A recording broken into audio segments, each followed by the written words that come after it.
حدیث کا غلط ترجمہ کرنا، کیا یہ نبی صلی اللہ علیہ وآلہ وسلم کی طرف غلط بات منسوب کرنا ہے؟ اگر تو غلط ترجمہ دیکھیں، میں نے انجینئر صاحب پہلے بھی ایک میرا لیکچر بھی ہوا ہے قرآن کے غلط تراجم کے حوالے سے. غیر مسلموں کی ڈیمانڈ تھی کہ جی ہم مسلمان ہوتے ہیں تو ہمیں کہا جاتا ہے قرآن کے اتنے ترجمے، ہم کون سا ترجمہ پڑھیں کون سا. میں نے بتایا ترجمے ایک ہے. میرا قرآن کو تو چھوڑ دیں، میرا یہ چیلنج ہے کہ میں ایک انگلش میں مضمون لکھ کے 10 MA انگلش کو وہ مضمون دیتا ہوں اور کہتا ہوں ان کو ترجمہ کرو. کیا 10 کے 10 ایک جیسا ترجمہ کریں گے؟ لیکن مفہوم ایک ہوگا. بسم اللہ الرحمن الرحیم کا ترجمہ کوئی کرے گا اللہ کے نام سے شروع، کوئی کرے گا شروع اللہ کے نام سے، کوئی کرے گا شروع کرتا ہوں اللہ کے نام سے. تو سارے اللہ کے نام سے شروع کر رہے، شیطان کے نام سے کوئی نہیں کر رہا. تو ترجموں سے ایسا کوئی فرق نہیں پڑتا اگر تھیم وہیں پہ ہے. اگر کوئی بالکل الٹ دیتا ہے تو وہ تو تعریف کر رہا ہے حدیث میں بھی اور قرآن میں بھی، اور وہ مجرم ہے اگر کوئی ایسے کر رہا ہے. غلط ترجمہ مطلب جس طرح بریلویوں نے شبیب برادرز میں صحیح مسلم کی حدیث کا ترجمہ انہوں نے غلط کیا ہے. فی قبری کے الفاظ تھے کہ نبی صلی اللہ علیہ وسلم کی مبارک قبر میں، فی قبری کے الفاظ ہیں، قبر میں سرخ چادر بچھائی گئی. انہوں نے ترجمہ کر دیا قبر پر سرخ. اب پر کے لیے تو عربی میں اعلی آتا ہے، آن دا گریو، ان دا گریو، بڑا فرق ہے. عربی کے الفاظ ہیں ان دا گریو، یعنی فی قبری، ان کی قبر مبارک میں سرخ چادر بچھائی گئی، اس لیے کہ وہ آپ سے کے استعمال میں بھی تھی. اور وہ روایت کمزور ہے ترمذی کی کہ سرخ کپڑا نہیں مرد پہن سکتا، کمزور ہے. وہ یعنی مٹی جو ہے آپ کے جسم مبارک کے ساتھ نہ چھوئے، تو اس کے لیے قبر کے اندر چادر بچھائی گئی، اس کے اوپر آپ کا جسم مبارک رکھ کے آپ کو دفنایا گیا. انہوں نے ترجمہ کر دیا قبر پر چادر. حالانکہ ایک عام اسٹوڈنٹ کو بھی جس کو عربی آتی ہے، اب تو سافٹ ویئر بن گئے، ایک طرف عربی ڈالیں تو 50 زبانوں میں ترجمہ 1000 زبانوں میں کر دیتا ہے سافٹ ویئر. یہ تو بیسک عربی ہے، الا قبری ہی اور فی قبری ہی، زمین آسمان کا فرق. ترجمہ غلط کر دیا. تو دوسرا ان کے خلاف بھی یہ سرخ چادریں تو نہیں بچھاتے، یہ تو سربس بچھاتے ہیں، تو خلاف سنت چل رہے ہیں. تو وہ ان کے لیے دلیل بھی نہیں ہے. تو اس طرح کے اگر کوئی ترجمے غلط کرتا ہے تو بے ایمان ہے جو بھی کر رہا ہے. اور کرتے ہیں، مجھے پتا ہے علماء کرتے ہیں یہ بے ایمانی، اور یہ علماء ہی کرتے ہیں. یہود کے بھی علماء ہی کرتے تھے، ہمارے بھی علماء ہی کرتے ہیں، کیونکہ وہی خرابیاں اس امت میں آنی ہیں. اچھا سر، ایک سوال یہ ہے کہ ضعیف حدیث کا ضعف نہ جانتے ہوئے اس کو بیان کرنا، اور ایک ہے کہ ضعیف حدیث کو اس کا ضعف جانتے ہوئے بیان کرنا، کیا یہ دونوں باتیں ایک جیسی ہیں؟ نہیں، ایک جیسی تو نہیں ہے. ایک بندے کیا اس میں جو سیکنڈ ہے، کیا یہ نبی صلی اللہ علیہ وآلہ وسلم کی طرف غلط بات منسوخ کرنا نہیں؟ دیکھیں، ایک بندے کو پتہ ہی نہیں ہے کہ یہ حدیث ضعیف ہے اور وہ بیان کر رہا ہے، تو ظاہر ہے وہ تو معذور ہے. ایون وہ کسی چیز کو بیان کر دیتا ہے جو حدیث بھی نہیں تھی، معذور ہے. لیکن اس کو یہ بھی کہا جائے گا کہ بھئی تو اللہ کے نبی کے بارے میں احتیاط سے گفتگو کر، مسلمان ہے. ایک عام انسان پہ تہمت نہیں لگائی جا سکتی، نبی کے اوپر تہمت لگائے گا؟ جب تک تیری تحقیق ہی نہیں ہے تو حدیث بیان کیوں کر رہا ہے؟ کتنے ٹی وی اینکر آ کے حدیثیں بیان کر کے چلے جاتے ہیں، کئی حدیثوں کو قرآن کی آیت کہہ کے بیان کر جاتے ہیں، کئی قرآن کی آیات کو حدیثیں کہہ. تو تم لوگ اللہ کے بندوں بولتے کیوں ہو؟ صحیح مسلم کی پہلی حدیث مولا علی علیہ السلام سے یہ ہے، اور بخاری میں بھی ہے، جس نے میری طرف جھوٹی حدیث منسوخ کی اپنا مقام دوزخ میں دیکھ لیا. اور صحیح مسلم میں جو خوارج والا چیپٹر ہے اس میں مولا علی علیہ السلام کا قول ہے کہ مجھے آسمان سے زمین پر گرا دیا جائے، مجھے یہ تکلیف برداشت ہے، لیکن مجھے یہ چیز گوارا نہیں کہ میں حضور پہ کوئی جھوٹی بات منسوخ کروں، کیونکہ اس کا عذاب بہت بڑا ہے. آسمان سے کوئی زمین پہ گرے تو دنیا میں ہی اس پہ تکلیف ہے نا، لیکن جس نے حضور پر جھوٹ باندھا، بخاری مسلم کی حدیث ہے، ایسا مقام اپنا بندہ دوزخ میں دیکھ لے. تو تحقیق کرنا خود ضروری ہے، خود تحقیق کیے بغیر بیان کرنا ہی مجھ جرم ہے. صحیح مسلم میں حدیث ہے کسی شخص کے جھوٹا ہونے کے لیے یہ کافی ہے کہ وہ کوئی بات بغیر تحقیق کے سنی بات کو آگے کر دے. لیکن اگر کسی غلطی سے ہوگی توبہ کر لے. دوسری طرف اگر کسی کو پتا ہے روایت ضعیف ہے، اب اس کا موقف جس طرح ہمارے تبلیغی جماعت والے بھائیوں کا یا بریلویوں کا، دیوبندیوں کا ہے کہ جی وہ ضعیف حدیث فضائل میں قبول ہوگی، ٹھیک ہے، مجھے پتا ہے کچھ محدثین کا بھی یہی موقف ہے، لیکن امام مسلم کا موقف یہی ہے کہ حدیث یا تو الترغیب و ترہیب کے لیے ہوتی ہے، یا حلال و حرام کے لیے ہوتی ہے، یا امر بالمعروف و نہی عن المنکر کے لیے ہوتی ہے. اس لیے حدیث کے معاملے میں احتیاط کرنی چاہیے کہ ضعیف روایتیں، اور امام مسلم کہتے ہیں کیا صحیح حدیثیں کم ہے کہ آپ ضعیفیں لے رہے ہو؟ صحیح مسلم میں جو 92 نمبر روایت کے انڈر انہوں نے یہ ساری بات مقدمے میں لکھی ہے. تو اب جن کا موقف ہے ضعیف روایتیں فضائل میں کہتا ہوں فضائل تک بھی رہتے تو بات ٹھیک تھی، یہ عقیدے بناتے ہیں.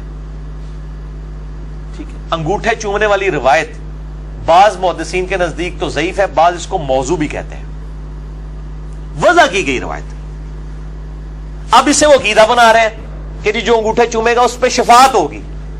صرف انگوٹھے چومنے تک رہتے تو بات ٹھیک تھی، درود شریف سے بھی محروم ہو رہے ہوتے ہیں. درود شریف پڑھیں، اور صحیح مسلم حدیث ہے جس نے اذان کا جواب دیا اس کے بعد درود شریف پڑھا اور الوسیلہ والی دعا مانگی تو اللہ تعالیٰ اس کے لیے میری شفاعت کو حلال کر دے گا.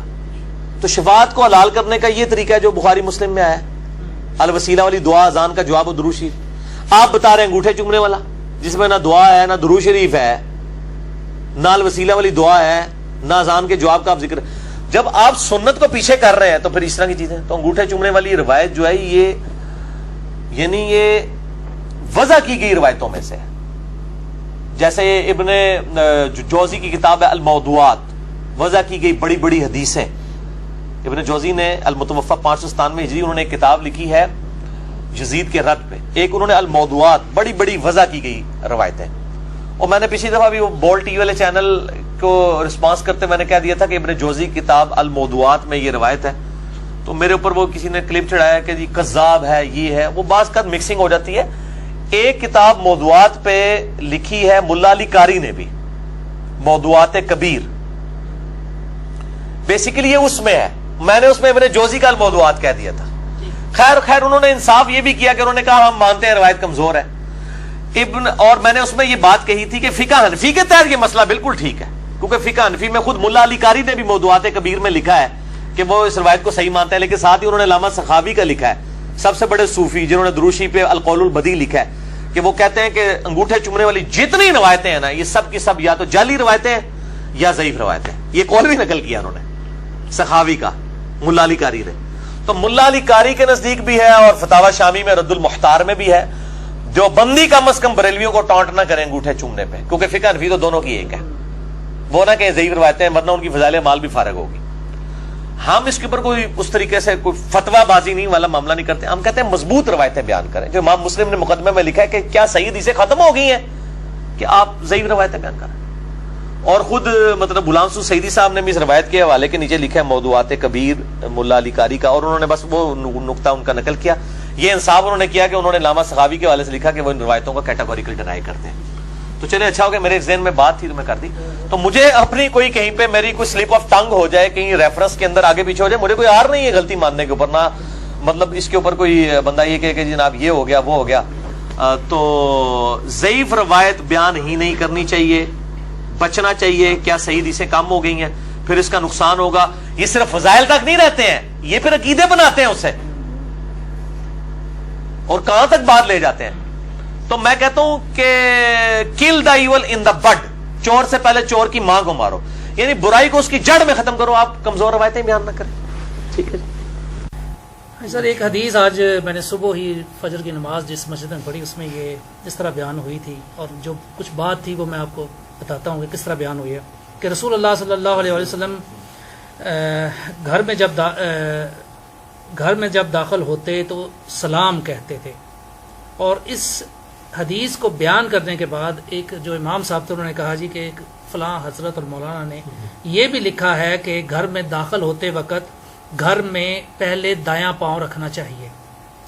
اب اگر دایاں پاؤں رکھنا سنت سے ہمیں ملتا ہے کہ حدیث بھی اس بارے میں موجود ہے، تو پھر ان بزرگ کے حوالے سے بات کرنے کا کیا مقصد ہے؟ کیا وہ نبی صلی اللہ علیہ وآلہ وسلم کے مقابلے میں لانا ہے ان کو؟ نہیں، جاہل آدمی یہ تو اسی سے پوچھے، مقابلے میں تو نہیں لا رہا. وہ تو اپنے بزرگوں کو سنا، وہ تو صحیح بخاری مسلم میں حدیث ہے. عائشہ رضی اللہ تعالیٰ کہتی ہیں نبی علیہ السلام اپنے پسندیدہ جتنے اپنے اعمال تھے، پسندیدہ اعمال ہوتے تھے، وہ دائیں طرف سے شروع کرتے تھے. مطلب ٹوائلٹ میں جاتے وقت آیا کہ بایاں پاؤں رکھنا، مسجد میں جاتے وقت دایاں، گھر میں ایون کرتے کی آستین بھی پہلے دائیں کی پہنی پھر بائیں کی پہنی، دائیں طرف سے شروع فرماتے تھے. کھانا بھی دائیں ہاتھ سے کھاتے تھے. اور صحیح مسلم میں حدیث ہے آپ صلی اللہ علیہ وآلہ وسلم نے ایک شخص کو دیکھا وہ بایاں ہاتھ سے کھا رہا تھا. آپ فرمایا دائیں ہاتھ سے کھا، بایاں ہاتھ سے شیطان کھاتا ہے. اس نے اپنی عزت نفس کی حفاظت کے لیے جھوٹی موٹی کہہ دیا کہ میرا تو دایاں ہاتھ کام ہی نہیں کرتا. تو آپ کی مبارک زبان سے نکل گیا کہ تیرا دایاں ہاتھ پھر کام نہ ہی کرے. نہ ہی اٹھے، اسی وقت اس پہ فالج کا اٹیک ہوا، پوری زندگی اس کا پھر دایاں ہاتھ کام نہیں کیا۔